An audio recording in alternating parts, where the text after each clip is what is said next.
Welcome to Life Expressions. I'm your host, Charie Ginete-Ilon. Today, you've got to be ready to learn a lot about digital marketing because I am blessed to have with me as guest a digital marketing professional. She is no other than Hanna Thobani, a marketing manager at a flexible packaging and equipment company. She holds a master's degree in management from UBC and specializes in B2B or business to business digital marketing, from search engine marketing to social media to budgeting and reporting. So glad to have you here on Life Expressions, Hanna. Welcome. Thank you so much. How are you today? Today I'm great. So far, so good.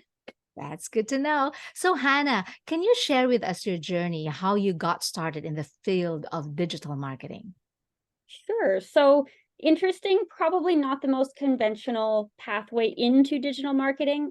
I originally wanted to be a doctor, and I went to school in my bachelor's degree. I went into microbiology and immunology, so I was very science-based. After I finished my undergrad, I did a Master of Management just because I was super interested in business in general, and I have been for a really long time. And then throughout, I had these thoughts about when I'm a doctor, I will start my own business or I'll need it to run my clinic. So I ended up finishing my master's degree. I didn't quite get into medical school yet. And then I decided, okay, I've got 1 year off. I'll just take a job anywhere. I'll do anything. So I landed a job at a packaging company doing customer service. Very, very, very shortly after, I transitioned into marketing. One, because I was bothering my supervisor with how much I was telling him I needed more tasks and I needed more projects, and I was taking things on. And so they decided that it would be helpful to build in marketing to my role because our company didn't have a developed marketing team. So I built out our department, or I helped build it out. At that time, it was fully outsourced. Eventually, we developed the plan to bring it in-house, and that's how I got into marketing in the very beginning. Okay, so how did you learn to be good in marketing? Because it did not just happen like, okay, I will take on this task and then you got into it, but you got good into it. So how did you do that? That's a great question. So one of the things that happened when I first started transitioning into marketing was my supervisor was kind enough to put me through a course in what's called search engine marketing. So that's everything from pay-per-click advertising, so Google ads, up to search engine marketing, or sorry, search engine optimization, which is how you rank in Google. So I did a 10-week course through that. Since then, I've also been doing a number of certifications. So I've done certifications through Meta, through Google, through HubSpot, just continuously learning and then developing my knowledge as I go, both through reading blogs and articles and doing it in practice. Okay, so did you already forget about your goal to be in the medical practice, or you're going back to that once you have found your way back? That's a good question as well. I think what I decided and what I discovered through this new path that I didn't originally consider is how much I would actually fall in love with it. Some of the things that I really like about marketing is the lifestyle is great. There's so much flexibility. There's a lot of things that I can learn on a daily basis on my terms. I really love the company that I'm working with and the people who I'm working with. And I ended up just falling in love with marketing as a whole, just because it has that sense of strategy and it really keeps me mentally engaged. And it's kind of this big section that I had never considered before, that's kind of at the center of art and science and human psychology. And I found so much engagement in that. Will I ever go back to medicine? It's possible. For the time being, I'm really devoted to marketing and I'm really interested in my career now. And I'm not really looking for a lifestyle shift. Yeah, that's good to know that you find it rewarding and very engaging. But what are the most rewarding experiences you've had so far in this industry? That's a good question. So most rewarding, I think, comes when you get into higher positions in a marketing manager level role, at least for me, in terms of what I've really enjoyed. I think that when you're building out new projects and you're accomplishing things that weren't in the company previously. For example, you're building a new department, or you're putting out a new product or service, or you've got a new hire on the team, and you can say that you changed the business for the better, and you can see the fruits of your labor and how you can make a really strong impact. I think those have been the most rewarding moments of my career. Wow. And you have done a lot of those. I'd like to think so over the time. We've done a few interesting launches. We're launching a new website soon, which has been a huge amount of work in the last couple of months. We've started new products and design services, and I think it's been an interesting experience to be able to build out the marketing department as we've grown. Yeah. If your experiences were rewarding, should you also be able to say that it has been challenging. Yeah, for sure. I think there are a lot of unique challenges when it comes to marketing, especially when you're working with smaller teams, Mhm. rather small companies or small marketing teams. Some of the really big challenges come around when you realize that you're the only person there who knows this topic. So, in a really, really large organization, you might have dozens of people who you can learn from, who can mentor you, you can discover the best practices, and you can kind of build your knowledge based on what other people have. When you are the one person who knows that thing really well, you are the marketing manager, you are the social media manager, you are the person in marketing. It becomes the situation where every challenge that comes your way, whether you know it or you don't. So we had a situation last year where we've got this major web issue. I'm not a web developer. I don't know anything about um, coding, but it fell on my plate and this is my problem to solve. We ended up getting through that. We solved the problem, but it's like that every single time where you're learning new things constantly, you're being challenged, you've got things on your plate that you wouldn't have expected, Yeah. and you just kind of have to keep learning on the fly. And that's at times really challenging when you're strapped for resources.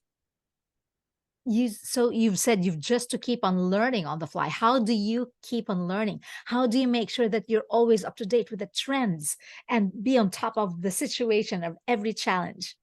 Oh, yeah. Being on top of trends is a really big thing in marketing. It's hard because things are always changing. People who work in SEO or search engine optimization know that the platforms like Google and Bing, they're always changing their algorithms. They're changing the way that people search or the results that people see. And you need to be able to keep track of how the markets are changing, how advertising changes. One of the things that I do, I am subscribed to a whole bunch of industry newsletters, like Search Engine Land, Search Engine Journal, or the HubSpot Journal, or TLDR Marketing, anything like that. I'm probably both on their social media page, and I've got emails from them coming into my inbox every day. Those are, in my opinion, the best ways that I can keep track of what's going on. It's a summary of the industry, for emerging trends or for things that are happening or for big news events that can really impact my job on a day-to-day basis. So, meaning to say, you've got to read constantly and make sure that, okay, those emails that get to your inbox should be touched and updated and read, and you practice those updates as well. Yeah, that's a really big part of it. Yeah. So, Hannah, could you highlight some of the significant trends or digital marketing updates and strategies that have recently emerged? Yeah, it's funny because there was a recent conference from Google, and somebody made a joke video that all they talked about was just AI and AI and AI. I think that really is the biggest trend in marketing right now, not only from a usability perspective, the fact that everyone's using AI for generating ideas and generating articles and posts, but just how it changes the workflows, how you can utilize it to personalize content, how you can use it in the workplace and in a variety of ways. And that really impacts marketing because marketers all over the world are using it to create content, to personalize content, and to create better strategies for producing marketing for an individual. So AI is probably the biggest thing right now. Other than that, it's coming up with the evolving and emerging social media platforms. Threads is new. X is evolving into something else, and we just need to keep watch of those, see where they go, see if those are things that we want to take our companies through or we don't. It's going to be company specific, but those are the types of things that we kind of keep track of on a daily basis. Yes. And you've said that AI is basically it and the biggest thing that has changed, or shall I say, updated us in not just in marketing, but perhaps in all the things that we do in business. AI is always going to be how we utilize it. I think that there are great things that are coming about from AI. There's increased productivity, there's way better ways of brainstorming, there's new technologies that make people's lives easier for their day-to-day jobs, and people's experience is better as they search for products or they search for anything. And there are going to be negative things that come out with AI as well. For example, there are companies who've got all these controversies on how they've taken down content that has misleading information. We've got biases from AI that are depicting certain people or certain cultures in certain ways. There's just things that we need to keep in mind when we're using AI, especially people who are using AI as a shortcut. It can create really negative impacts as you're putting out information, especially as it's not verified. So it's all coming down to how you're utilizing the AI, how you're utilizing the technology, and making sure that we have the measures in place to make sure that we're being responsible with our use of it. Yeah, very well said. I totally agree with you on that. Many of us have taken advantage of the benefits of using AI and making our lives easier, how we utilize it. But let's go back to digital marketing. Why do you think this is so crucial in today's business landscape? Sure. So digital marketing as a whole, when you're considering why it's so important, one of the things that comes to mind for me is the buyer's journey. The buyer's journey is how people find products, how people look for services in this day and age. Realistically, most people, if you're looking for a product or a service, you have a problem, you need, I don't know, tennis shoes. What are you going to do? You're going to Google search tennis shoes. You're going to look on social media for people who have tennis shoes. You're going to go online primarily first, especially we've got a young generation coming up who hasn't really seen the world without this digitization. So looking at the buyer's journey, it's how people are most often finding products these days. When you consider that, you can have the best product in the whole world. It can be the perfect solution. But if people can't find your solution, you're losing out on your brand awareness and your sales. You're not able to get your product to the people who need it. So why is digital marketing so crucial? Is it bridges the gap between people and your product. It gives you that brand awareness, and it allows you to fit into the buyer's journey and be where people are looking for you. Yeah. And there are many competitions. How do you get in front of these people? How do you make sure that your content resonates with the audience? That's a good question. So, how do you make sure that your content resonates? It's going to come down to how well you know your target audience, how well you know the problem and the solution that you have and how that fixes that problem. Making sure that you are in the place where your target audience is.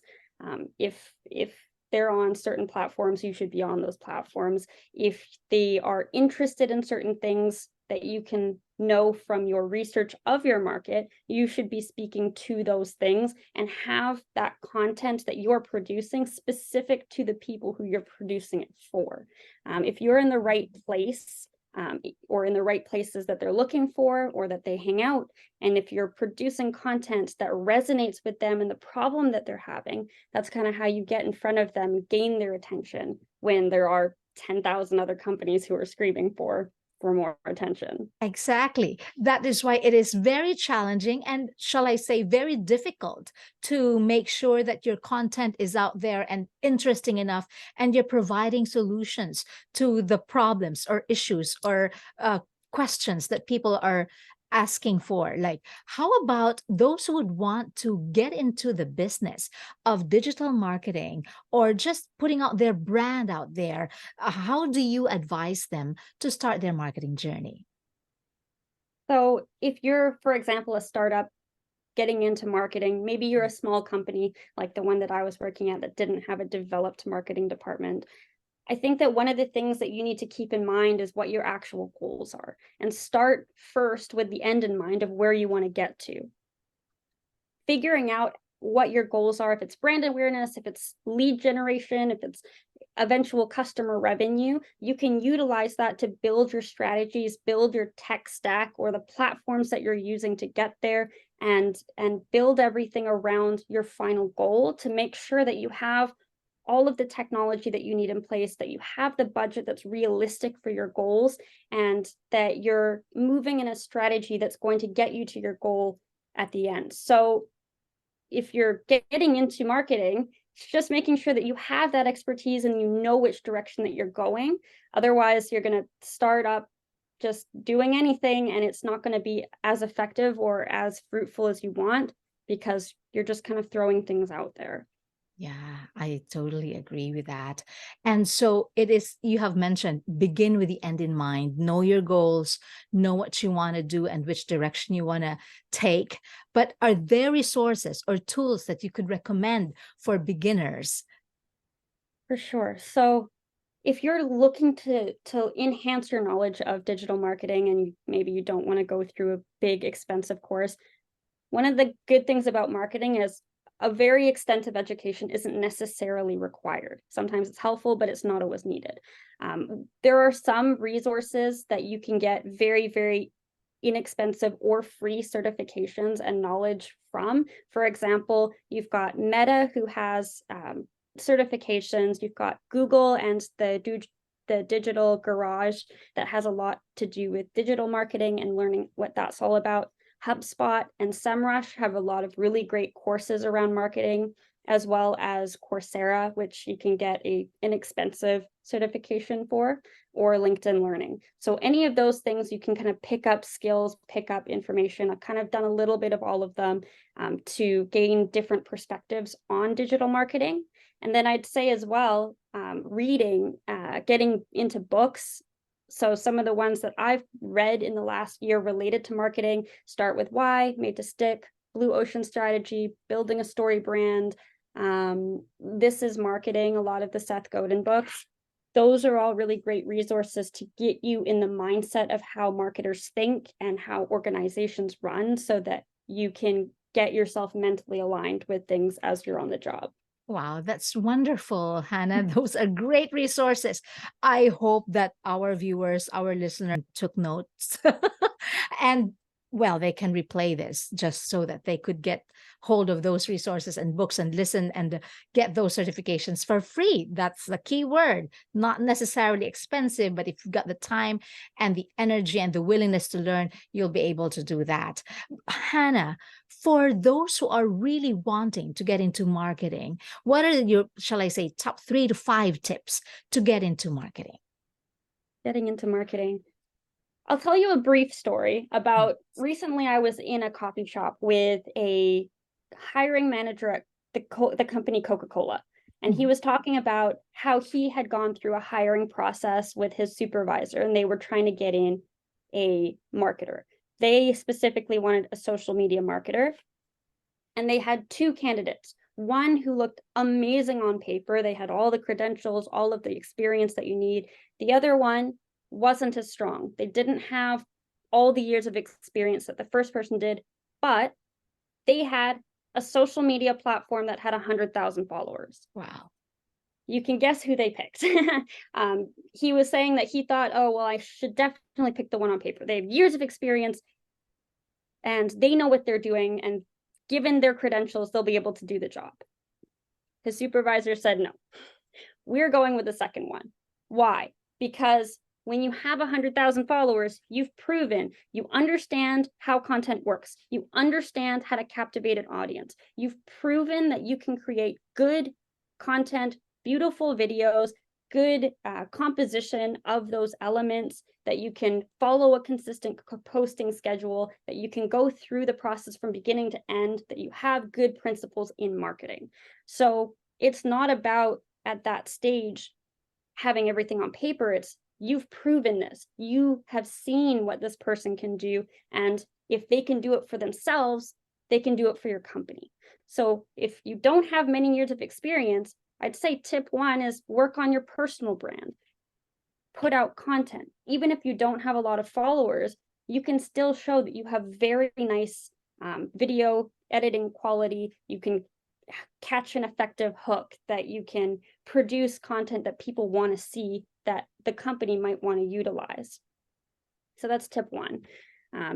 Tip two, I think, is just making sure as you're moving into marketing that you're learning as much as you can, that you're reading, that you're absorbing, that you're getting into industry news, that you're learning everything that you can related to the certifications and the knowledge behind it. Because if you know that you've got a good foundation in marketing theory, that you've at least got something to work with as you're moving into the experience.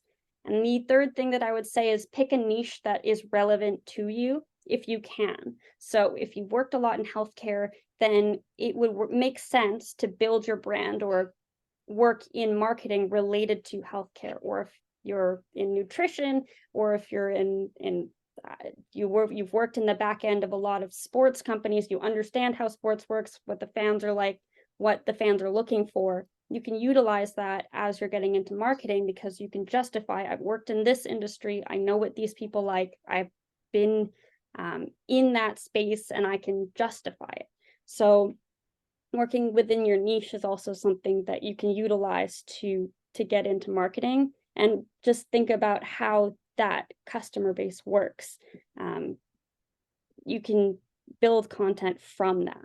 Yeah, wow, those are amazing tips. And in digital marketing, numbers don't lie. You just ask your number of followers, engagement, etc., and there you would really see how effective the digital marketing or the content was, correct? Exactly. Yeah, Yeah. I think keeping key performance indicators in mind, seeing how the numbers go, like that is the way that you can prove if you're doing well or not.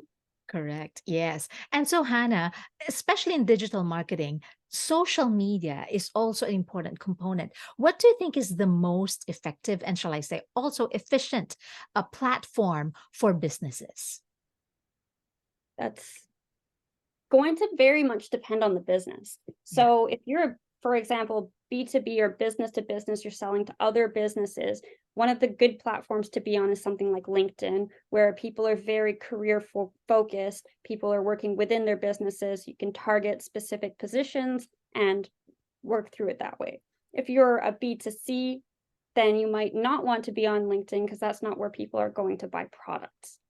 Related to any of the other social media platforms, it's going to depend on who you're targeting and what their age is, what their interests are. So, for example, you've got maybe an older audience. Maybe you're going to look at Facebook. If you're looking to target something really new and hip and young and trendy, you might go for something like TikTok, which is more about brand awareness. And then Instagram, which does convert a little bit better than TikTok, and has a little bit of a younger audience than something like Facebook. So just sum up all of that information as the social media platform that's going to be the most effective is going to depend on who your business is targeting and what industry that you're in. Yeah, that's great. So, for any business, how do they make the most out of their presence in social media? I think I think it comes down to being present, being active, engaging with your audience. I see a lot of companies, for example, on Instagram, they post pictures on why they're so great, and here's my product, and here's what it does, and look at all these features, where people don't go on Instagram to look at advertisements or to look at companies. They go there to switch their brains off, to have a little bit of fun, to engage and to interact. If you're there as a company, putting out relatable content and having high quality content, good things that people want to see, or that people are entertained by, or that have a really good hook to it, that keep people engaged. I think that that's going to be part of what really allows you to utilize that space. And then interacting with people while you're there, answering comments, answering messages, commenting on people's posts that are kind of within the same industry or realm is a great way to get yourself out there and to engage with the people who are there to chat with you. Yeah. Hannah, in our conversation, you sound so knowledgeable and so passionate at what you do. How do you keep yourself inspired and motivated? So I'm a very career focused person. When I think of motivation, I think a lot about how my career is going to grow and how I can move up. So marketing is a field specifically where it's a great way that you can kind of move up to different levels. So I've come from an independent contributor role to a management role. I really look up to becoming a director level, VP level, CMO level role, and the continuous learning that is involved with that, all of the things related to organizational structure and leadership that I'll be able to pick up, as well as like being more in depth with digital marketing as a whole. I think that kind of career trajectory is something that really, really motivates me. I think the other thing is being able to see my accomplishments and kind of both looking back on what I have done, saying that was really great. What can I do next? And then having that set of things to do in the future, knowing that I'm going to accomplish XYZ things, and how much impact things have already made and how much impact what I'm going to do in the future is going to make is something that drives me as well, to know that I can make real change. I can make things, I can create value, I can make this organization a better place by being here. And I think that that for me is really motivating. Wow, that's wonderful. Finally, your advice to those who would like to excel in their career, especially in marketing. I think that if you want to excel in marketing, it's going to be keeping up with industry trends. It's going to be keeping up with your knowledge as you keep going. Like any job, you never stop learning. You always are learning new things, whether it's on the job, whether you're learning it outside and you're working on your skills, whether you're building your personal brand and you're learning through that way. I think it all just comes back to continuous learning, continuously developing your skills, and working on you as a marketer, being able to reflect on things that maybe as a marketer I'm not as strong in, things that I want to develop in. Because there's an endless amount of things that you can learn, there's an endless amount of things that you can develop. So it's reflecting on what you already know, reflecting on being really self-aware on where you need to grow, and then putting in that effort into those areas to make sure that you can be the best marketer that you can be. Oh, that's wonderful. Amazing. Thank you so much, Hannah. Your advice, your tips are very helpful. And don't forget that the power to affect your future lies within your mind and your heart. And anything that you do makes a difference. Believe it, because it's true. I'm your host, Charie Ginete-Ilon. Till next time, here on Life Expressions. Thanks for listening. If you enjoy this episode and you'd like to help support the podcast, please share Life Expressions and post about it on social media, or leave a rating and review. Or better yet, visit lifeexpressions.co and click support.